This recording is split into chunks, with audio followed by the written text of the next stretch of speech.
பிடியதன் உருவுமை குலமிகு கரியது வடிகொடு தனதடி வழிபடும் அவரிடர் கடி கணபதி வர அருளின் மிகுக்குடை வடிவினர் பயில் வழி வளமுறை இறையே ஈசனே சிவகாமி நேசனே என ஈன்ற தில்லைவாழ் நடராஜருடைய திருவடியை வணங்கி இன்று நிகழும் மங்களகரமான விஸ்வாவசு ஆண்டு ஆகஸ்ட் மாதம் 17/8/2025 ஞாயிற்றுக்கிழமையும் ரோகிணி நட்சத்திரமும் சித்தயோகமும் கூடிய சுபயோக சுபதினத்தில் ஆவணி மாதம் 1ஆம் நாள் பிறக்கின்றது.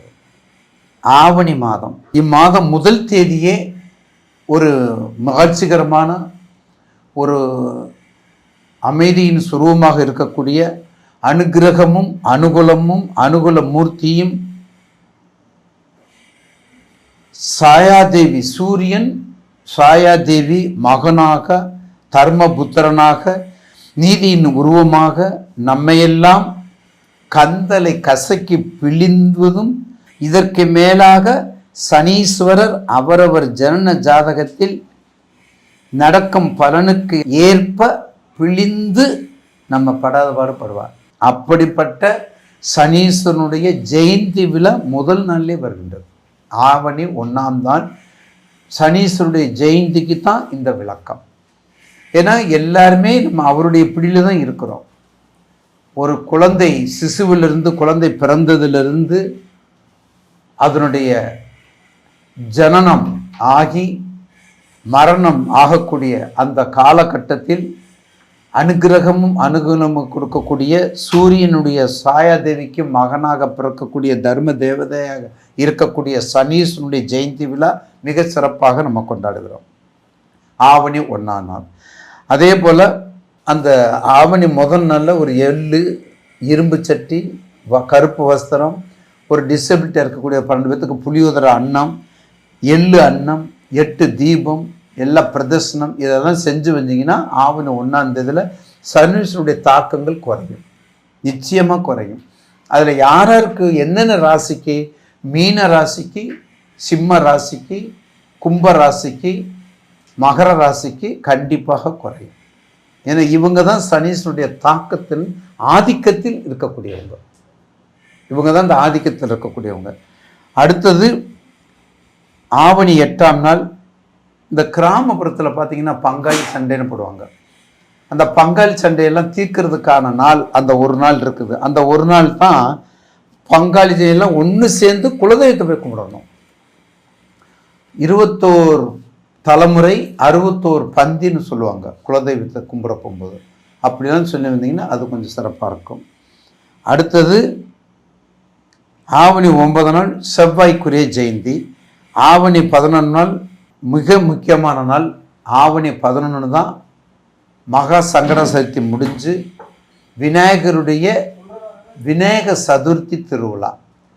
ஒரு மனிதனுடைய வாழ்க்கையில், ஒரு மனிதனுடைய தொழிலில், ஒரு மனிதனுடைய நிறுவனத்தில், ஒரு மனிதனுக்கு ஒரு குடும்பத்தில் நடக்கக்கூடிய சுபகாரியங்களுக்கு, ஒரு குடும்பத்தில் இருக்கக்கூடிய நல்லது எல்லாவற்றைக்கும் தடையை நீக்கக்கூடியவர் மூலாதாரத்து கணபதி விநாயக பெருமான். அவரை வழிபடுவதும் விநாயக சதுர்த்திக்கு உங்களால் இயன்ற வழிபாட்டுகளை கொடுப்பதும் மரபாகும். அதுக்கடுத்தது குரு ஜெயந்தி, சுக்கர ஜெயந்தி, இதெல்லாம் நீங்கள் அப்பப்போ பார்த்துக்க வேண்டியது. அடுத்து 12 ராசிக்குரிய பலனை பற்றி இப்போது நம்ம தெளிவாக பதிவு செய்வோம். அடுத்து நாம் காண இருப்பது கன்னி ராசி. ஆவணி மாதம் கன்னி ராசிக்கு எப்படி இருக்கும்? கண்டிப்பாக இதுவரை இருந்த குரு உங்களுக்கு 4 பக்கம் வரும். உங்களுக்கு 9ல் இருந்த குரு 10க்கு வந்துட்டார். 10ல் குரு இருந்தால் பரதேசங்கள் போய் ஆள வேண்டும், பல தேசங்கள் போய் ஆள வேண்டும். 10ல் குரு இருந்தால் பல தேசங்கள் போய் ஆள வேண்டும். 10ல் குரு இருந்தால் பாதத்தில், திருவடியில், கமலத்தில் என்ன இருக்காது? செயின் கட்டி போட மாட்டாங்க, பறந்துக்கிட்டே இருக்கும், ரெக்கை கட்டி பறந்துக்கிட்டே இருக்கணும். அதுதான் 10ல் குரு. அப்படின்னு அடுத்து என்ன பண்ணுவோம், அடுத்து என்ன பண்ணும், அடுத்து என்ன பண்ணும் அப்படின்னு கேட்குறாங்கல்ல. அந்த மாதிரி கண்டிப்பாக கன்னி ராசி என்ன, உங்கள் ராசிநாதன் உங்களுக்கு லாபாதிபதியே இந்த மாதத்தில் கடக வீட்டில் இருக்கார். அது மட்டும் இல்லைங்க, உங்கள் செவ்வாய் கன்னி செவ்வாய் மிக கவனமாக இருக்க வேண்டியது. கன்னிச்செவ்வாய் எல்லா வகையிலும் எச்சரிக்கையாக இருக்க வேண்டியது. கன்னிச்செவ்வாய் குடும்பத்தில் கவனமாக இருக்க வேண்டியது. கன்னிச்செவ்வாய் நிச்சயமாக எல்லா வகையிலையும் சிரமத்தை கொடுக்கும். முருகப்பெருமான் வழிபாட்டை முழுக்க பயன்பாட்டிற்கு வழிபாட்டுக்கு உரியதாக ஆக்கி கொள்ளப்பட வேண்டும். கடைசியில் வழிபாட்டுக்கு வரும்போது இருந்தாலும் ஞாபகப்படுத்துகிறேன், கன்னிராசி கான்ட்ராக்ட் தொழில், கமிஷன், தரகு, எல்லா விதமான வேலைகளையும், எல்லா விதமான தரகுகளையும், எல்லா கமிஷங்களையும் நீங்கள் பற்றுக்கொள்ளலாம். அப்படிலாம் பற்றிட்டு வந்தால் நிச்சயமாக உங்களுக்கு ஒரு நல்ல படிப்பினை கொடுக்கும். நல்ல எழுத்து பணியாக இருந்தாலும் சரி, ஏட்டு பணியாக இருந்தாலும் சரி, வாழ்க்கையில் எல்லாத்தையும் வெற்றி கொடுக்கும். கண்டிப்பாக பேங்க் எக்ஸாம் எழுதுங்க.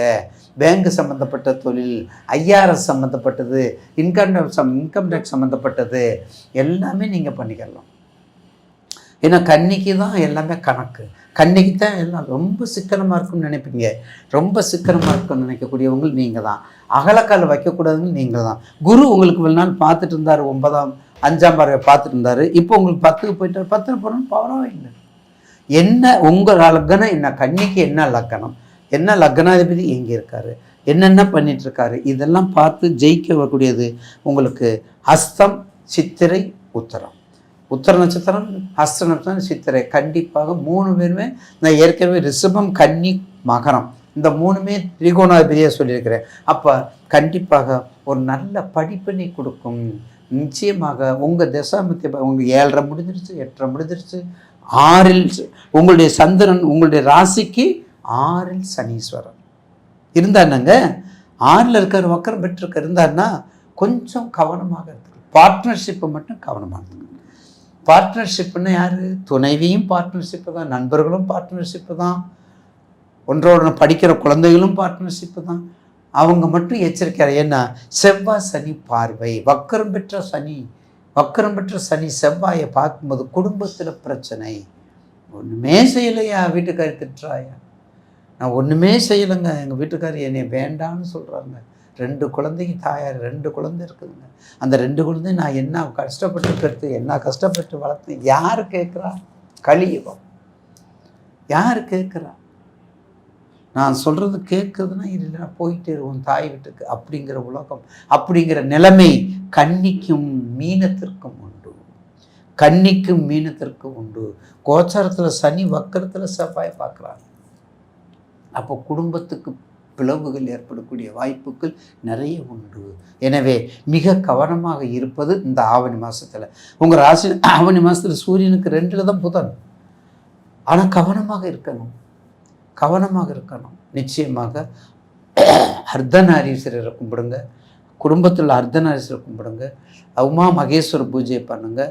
உமா மகேஸ்வருடைய ஸ்தோத்திரங்களை சொல்லுங்கள். கண்டிப்பாக முருகன் வழிபாடை நல்லா பண்ணுங்கள்.